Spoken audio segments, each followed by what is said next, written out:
आज की इस वीडियो में सीखेंगे कि एसी में स्टेबलाइजर लगाना क्यों ज़रूरी है और अगर स्टेबलाइजर को ना लगाएं तो फिर क्या होगा, क्या हमारी एसी चलेगी या नहीं चलेगी।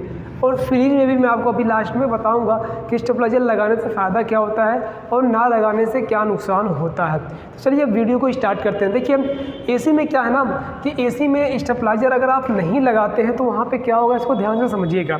तो देखिए यहाँ पे एसी में जो वोल्टेज चाहिए ना, जो वोल्टेज जो सप्लाई उसको चाहिए वो 200 वोल्ट से ज़्यादा चाहिए, मतलब कि 220, 230, 210 वोल्ट, 200 वोल्ट इतना चाहिए। अगर 200 वोल्ट से ज़्यादा सप्लाई, मतलब 200 वोल्ट से कम सप्लाई आएगी, अगर 180 वोल्ट आ गई, 170 वोल्ट आ गई, तो फिर वहाँ पे क्या होगा कि उसका जो कंप्रेशर है ना वो कंप्रेसर ट्रिप मार देगा।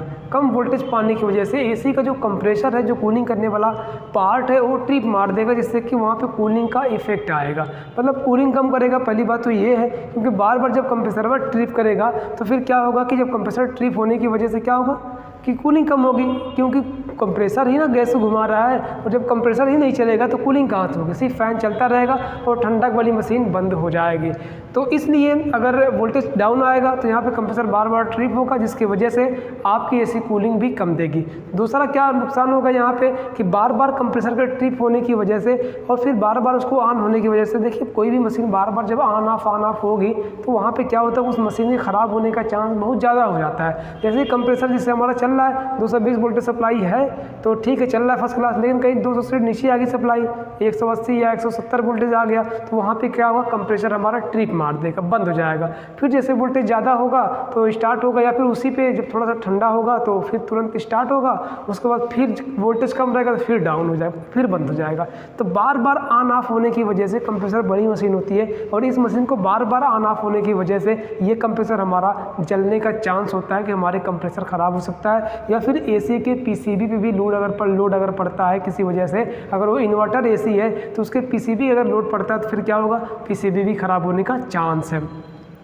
तो वोल्टेज भरपूर मात्रा में ना मिलने की वजह से आपकी एसी कूलिंग भी कम करेगी और उस एसी में बड़ा खर्चा आने का भी चांस होता है। लेकिन अगर आप यहीं पे स्टेबलाइजर लगवा देते हैं 4 kVA का या 4 kVA को, इसे देखिए अगर 1.5 टन की एसी है, 2 टन की एसी है तो 4 kVA का स्टेबलाइजर एकदम परफेक्ट काम करता है एसी के लिए।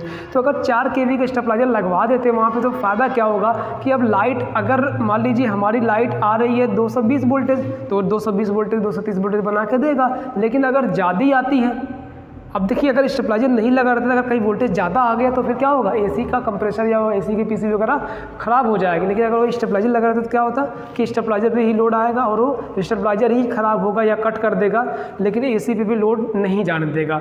तो स्टेबलाइजर अपने आप को वहाँ कट लगा होता है वो कट कर लेगा, या फिर स्टेबलाइजर अपने आप को ख़राब कर लेगा और सप्लाई रोक देगा एसी को जाना, जिससे कि ज़्यादा वोल्टेज आने के बाद भी हमारी एसी ख़राब नहीं होगी, हमारा स्टेबलाइजर ही ख़राब होगा। और अगर आप स्टेबलाइजर नहीं लगाए तो क्या होगा, ज़्यादा वोल्टेज आ गई तो आपका एसी ख़राब हो जाएगा। तो स्टेबलाइजर से फ़ायदा यही रहेगा कि अगर ज़्यादा वोल्टेज आएगी तो भी वो कंट्रोल करके उसको उतना ही देगा, 220 230 वोल्टेज, और अगर कम सप्लाई आती है तो भी वो कंट्रोल करके, मतलब उसको ज़्यादा करके देगा, मतलब 220 230 वोल्टेज ये लगातार उसको एसी को देता रहेगा, जिससे कि एसी को भरपूर मात्रा में वोल्टेज मिलेगा, खाना मिलेगा, जिससे कि वो अच्छी तरीके से, हमारी एसी अच्छी तरीके से काम करती रहेगी। तो इसलिए अगर वोल्टेज डाउन होता है और या अप होता है तो उसको कंट्रोल करने का काम करता है हमारा स्टेबलाइजर।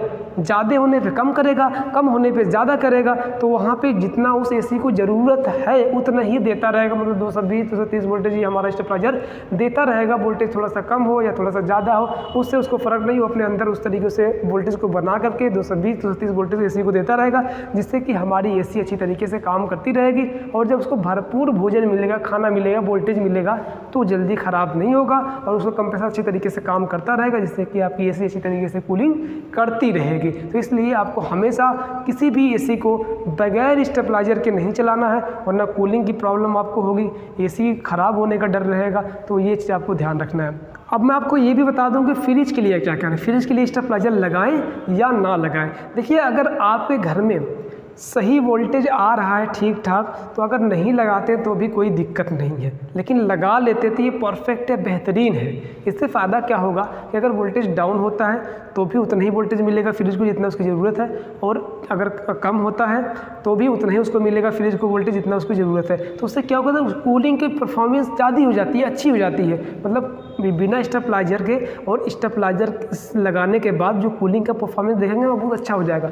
स्टेबलाइजर नहीं लगा हुआ है तो वोल्टेज कम ज़्यादा होने की वजह से क्या होगा, कूलिंग भी कम करेगा। लेकिन अगर आपने स्टेबलाइजर वहाँ पे लगा दिया तो उसको भरपूर मात्रा में वोल्टेज मिलता रहेगा और उसका कंप्रेसर जो कि गैस को घुमाने वाला जो ठंडा करने वाला मशीन है ये चलता रहेगा और वो कूलिंग अच्छी तरीके से प्रदान करता रहेगा और बेहतरीन कूलिंग करता रहेगा।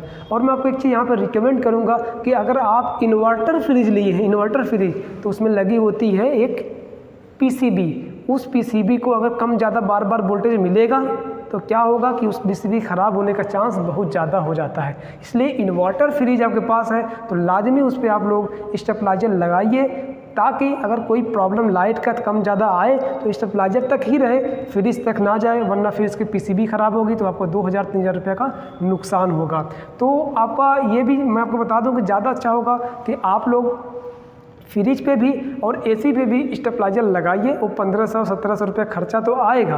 आप फ्रिज पे कितने क्या लगाते हैं स्टेबलाइजर, मैं बता दूं कि आधे केवी का 0.5 kVA का स्टेबलाइजर आप ले लीजिए। ये 0.5 kVA का जो स्टेबलाइजर है ये आपका सिंगल डोर के लिए भी परफेक्ट है और डबल डोर फ्रिज के, मतलब कोई भी फ्रिज हो उसके लिए ये परफेक्ट है, एकदम बेहतरीन, कोई भी दिक्कत नहीं। डीप फ्रीजर की बात नहीं कर रहा हूँ, फ्रिज की बात कर रहा हूँ, ठीक है। तो डीप फ्रीजर में क्या है कि अगर छोटा डीप फ्रीजर है, 350 से कम लीटर का डीप फ्रीजर है तो उसके लिए आधे केवीए का भी ठीक है, कोई दिक्कत नहीं है। लेकिन अगर बड़ा है तो उसके लिए 1 kVA को ले ले तो ज़्यादा बेटर है, ठीक है। 1 kVA या 2 kVA का ले लें तो अच्छा है। तो फ्रिज में आप स्टेबलाइजर लगाइए तो ज़्यादा बेहतर है, कूलिंग भी अच्छा आएगा और ख़राब होने का चांस भी कम रहेगा।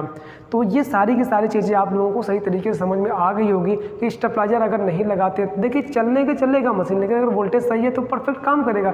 लेकिन वोल्टेज अगर कम होता है तो वहाँ पे इशू करता है, आपकी एसी भी दिक्कत करेगी, आपकी फ्रिज भी दिक्कत करेगी। तो ये सारी चीज़ें आपको समझ में आ चुकी होगी कि स्टेबलाइजर लगाना चाहिए या स्टेबलाइजर नहीं लगाना चाहिए, और अगर स्टेबलाइजर नहीं लगाते तो ऐसे काम करेगी या नहीं काम करेगी। तो ये सारी चीज़ें आप लोगों को समझ में आ चुका होगा। तो बस दोस्तों आज के लिए इतना ही।